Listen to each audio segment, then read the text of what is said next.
help people recognize, reframe, and reset. Do you want to tell that story? I'll let you tell that story. Hence the On Your Mind podcast.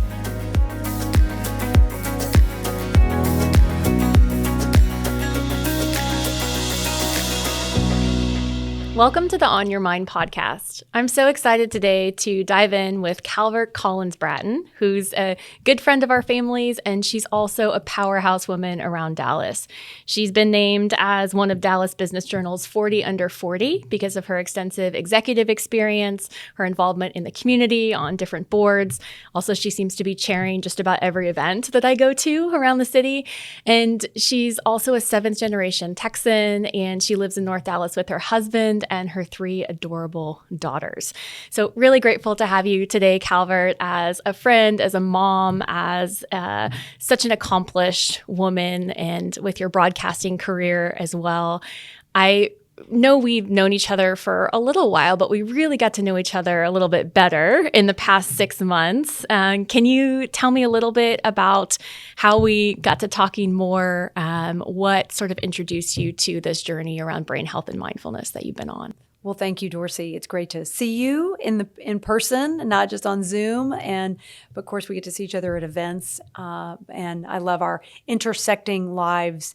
And I first really came to know you through your other half, and started. We've heard the term mindfulness be very much a buzzword of the last kind of maybe 5 to 10 years, and I didn't really dive in and truly try to understand what its powers are and how it could be useful in my daily life, really until we talked. And I thought I'd seen your background, knew about your work, that you made that transition kind of out of the corporate world into really focusing on mindfulness and how it can be such a powerful tool for everyday people, business people, nonprofit leaders. And so I thought, well, I think it's worth a discussion to see how maybe I could employ some of those same strategies in my life. So I reached out to you a couple months ago and wanted to begin this journey. And it is very much a journey, people. Like, I am by far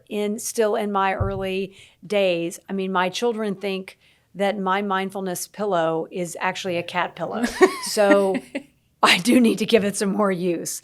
But my meditation pillow. But I look at it every day, and I really do think about it's a visual reminder of why I need to practice mindfulness, how it not only in my professional life, but also in my personal life as a wife and as a mother.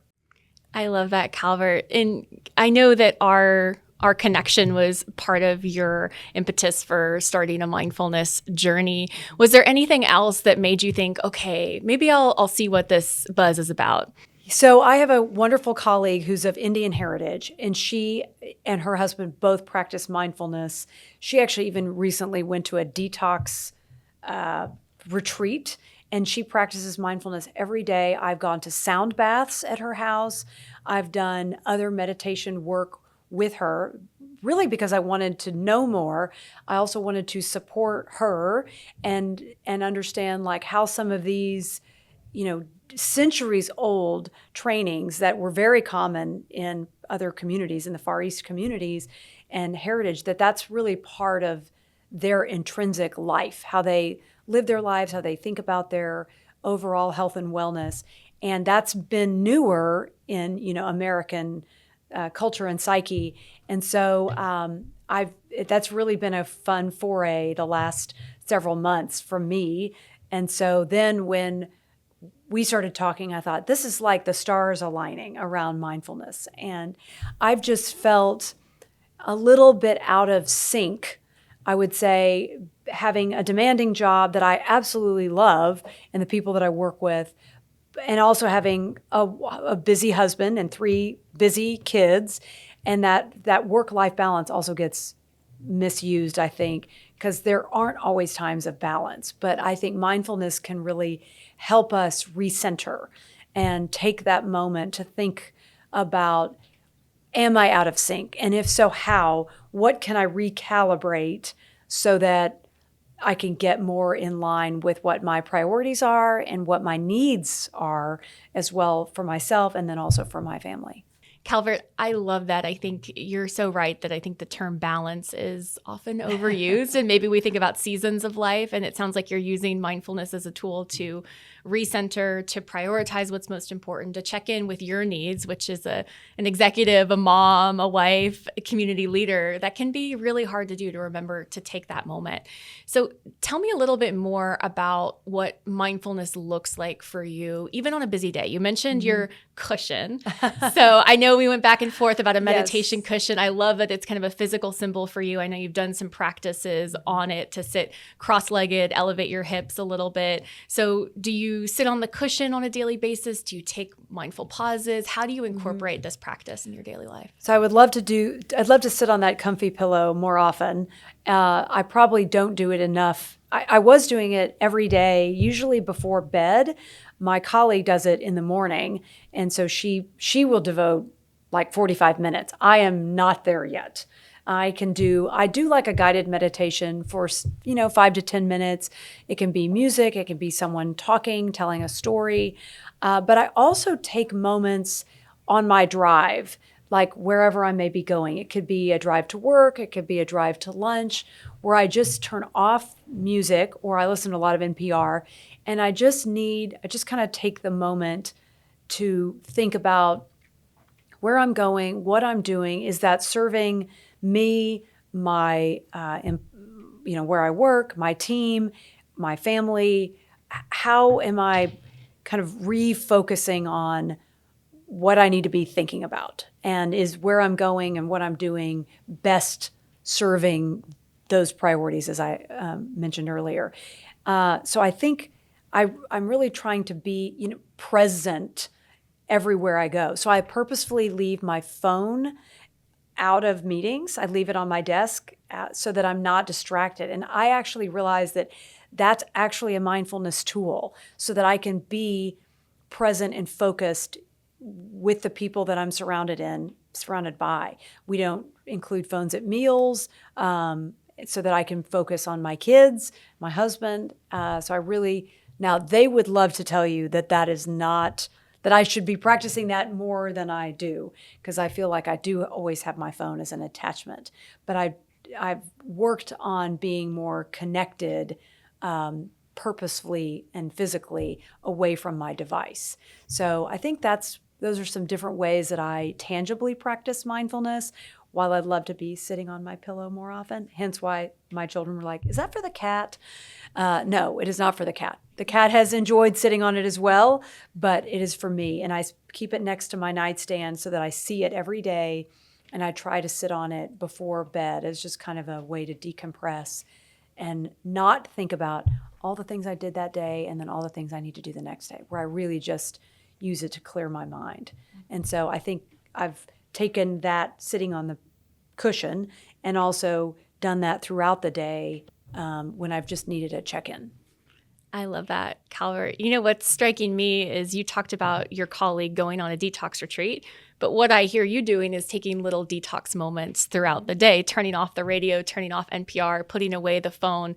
And by letting go of those external distractions, you're more present with what's most important, which I think is a beautiful way to think about mindfulness, as you said, presence, being where your feet are. So thank you for sharing with us so honestly. I'm excited to get into a little more about what that looks like in your family life, in your work life, but let's take a little break and we'll chat more when we come back. Don't forget to like and subscribe to my YouTube page at Dorsey Standish for all episodes of On Your Mind. And follow me on social media at Dorsey Standish. Calvert, again, I can't thank you enough for sharing so honestly with us. And as we start to segue into more about how you bring this presence practice into your leadership at work, into your life at home with your family, I'm curious about something I remember you saying about 6 months ago when we were talking about mindfulness practice. And I've always known you as someone who has a freakishly good memory. You're always like, "How's Owen? How's Beck?" I'm like, "How do you remember? We haven't seen each other in months. How do you remember my kids' names?" And I remember you saying something about not feeling quite as sharp and wanting to get into some intentional brain training practice. So do you see these short daily practices that you're doing as a way to be sharper? I do, because it's that reset. Even if it's just for 30 seconds or a minute, or just the breathing, just taking that moment, not just waiting until right before I go to bed, but taking those kind of short pauses. Because sometimes my days are often back-to-back meetings and I'm trying to remember, okay, now who was I? What do I need to prepare for this meeting? Who did I have a conversation with that's relevant to what's coming up? And so I've learned that I just need to have a short pause. It's just taking a few deep breaths, turning off distractions, putting down my phone, closing the door. That does help me reset. And I feel sharper when I go into the next meeting. I don't always need caffeine or a good night's rest. I've noticed that if I maybe have one glass of wine too many the night before, that makes me a little foggier. But I just started to realize that I wasn't as clear and that my new life and my newer job and having more demands from children required more clarity all day long. I couldn't just phone it in, midday or late at night. I notice if I have too much to eat at lunch, by 2:30, I will be asleep at my desk. That tryptophan, I don't have to wait till Thanksgiving. It hits me in the mid-afternoon. So I've learned, like physically, I can't overeat at lunch. If I don't take those pauses, then mentally I'm not as sharp as I need to be. So I've just, again, employed some of those just small little ways that I can stay as mentally, mindfully present as possible. Yeah, and I think you speak to what so many folks experience as they get older, whether it's feeling foggier, whether it's hormone shifts, whether it's lack of sleep, being more sensitive to that extra drink or that extra brownie at lunch. I can totally relate. I remember when I was a teenager, I could get away with anything. Of course. And, even in my 30s, I'm like, man, I feel old. I need that. I missed 30 minutes of sleep last night, whatever it is. So it's really relatable that you can share about noticing how these little changes make a big difference for you. So I remember when I've had 2 pregnancies. And I really noticed it more with my first. And so I was 30, 31, and I have always had a very good memory for names, for not as much dates, but pretty good on dates. But I could really remember personal details, connections, that you were involved with XYZ, that you'd gone to this college or you'd worked there. And I noticed that when I was pregnant, and I was 30, so I was still relatively young, I could not recall those details. And when I was a television reporter, I would always make a point to memorize the part that I was going to be on camera, talking to the anchor, talking to the audience. And when I was pregnant, I had to print out my script because I was so insecure that I was going to forget, because I had that brain fog. So I would always have to have my script with me, even though I would try to commit to memorizing it. I just wasn't as sharp. And so I wish I had mindfulness. I wish I'd known about some of these tools that I could have used when I was pregnant, because my husband would say to me, he's like, "You were the smartest woman I knew. What happened?" I said, "This happened and you did this to me." For the record, takes 2 to tango, people. I said, I can't control. And I was unprepared for that. You'd hear about like mom pregnancy brain. That is real. The hormonal changes are real. And so then it did come back after, I had my daughter, and my brain fog dissipated. And it took about a year for it really to come back to full force, just in time for me to get pregnant again.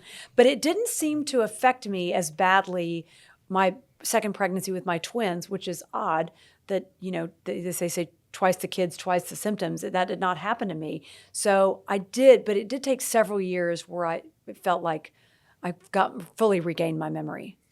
Yeah. And that's so relatable. I think whether it's pregnancy or menopause, which some of my friends are going through and noticing the changes, or maybe you're going through a period of grief and your brain isn't working properly. I mean, there's so many different seasons of life that can affect our mental abilities, and how wonderful that you've used mindfulness as a tool to come back home to yourself and really sharpen your mental faculties. It has certainly been, I hate to say game changer because I feel like that's also overused, but just that recognition. I think I wish I had known that earlier in my career, having a demanding career, unique career like television. But then even when I transitioned into working in PR and working for a hospital system, but then as my career has progressed and there are more demands, I have to make more decisions, more people are relying on me, and I want to be as present and focused and decisive boss as they need me to be. I want to lead by example. So it was because of my colleague practicing, she's such a wonderful example and role model for her spouse and her son. And I thought, she does this and she's a model employee. How can I need to do this too. And so she was really my role model and my motivation to get started. And then thinking, and just obviously hearing about it, that mindfulness is much more talked about than it ever used to be. But I wish I had known earlier in my career about some of these tools that I could use, and just to be thinking more about brain health. Because I think brain health kind of got misconstrued with mental illness, and people only thought, oh, brain health is like depression or anxiety or schizophrenia or a condition. When we all have brains, we all need to be focusing on our lifelong brain health, not just if something is wrong. To learn more about today's guest and enjoy her amazing work around Dallas, her beautiful family photos, please join me in following her on Instagram at Calvert Collins-Bratton and connecting with her on LinkedIn. Calvert, you talk about your colleague being such a positive influence on you with her mindfulness practice. I'm curious what sort of impacts you see as you make brave decisions to be more present in the workplace, at home. How do you see that ripple impact spreading outwards from your decision to practice? Well, I hope that I've at least been able to lead by example of leaving my phone out of a lot of meetings. I've really tried to do that with my team and show that we don't have to be as reliant on a device. I think my husband would tell you, I talk about being present with our family, with him. We just took a vacation and really trying to be where you are. I tell my kids that a lot. I try to practice that as well. And I think that's also kind of part of mindfulness, is looking around, really taking in where you are, what makes that situation special or unique. And that's something I've noticed in my mindfulness practice, is listening to all the sounds, the smells, the environment, eyes open or closed. It's just being more intentional and thoughtful about the world around you. And so putting away a device or even a distraction like a radio or a song. But we've talked to our children about that. And, we have movie nights. We don't have any distractions of devices. We call it Bratton Book Club, where we'll all sit by the fire and read together, again, devices away. But it's that presence. We have so many constraints and pulls on our life and our time. And so if we can have that special time that's just where we're focusing where we are, who we're with, the environment around us, I think my kids are now old enough to understand that. And so I'm glad that they're starting to see that. And we have a limit on device time. It's only limited to the weekends. And so that way at night, we can really be together as a family and not be distracted. How beautiful that mindfulness can be about brain health. It can be about being sharper, about performance, but it can also be, in your words, about special time. Connectivity. Yes, so beautiful. Calvert, thank you so much for joining us. Any final words you want to leave our listeners with? My pleasure. I think that my only advice would be to get started. Don't wait for brain fog or don't wait for something to happen. Mm-hmm. There doesn't have to be a precipitating event or factor. Everyone can improve their brain health just to be more thoughtful and intentional with what they're doing and how they're prioritizing their life. And I think mindfulness has played a big part of that for me. If you'd like to learn more about how to book Dorsey Standish for a speaking engagement or company training, you can learn more at dorseystandish.com.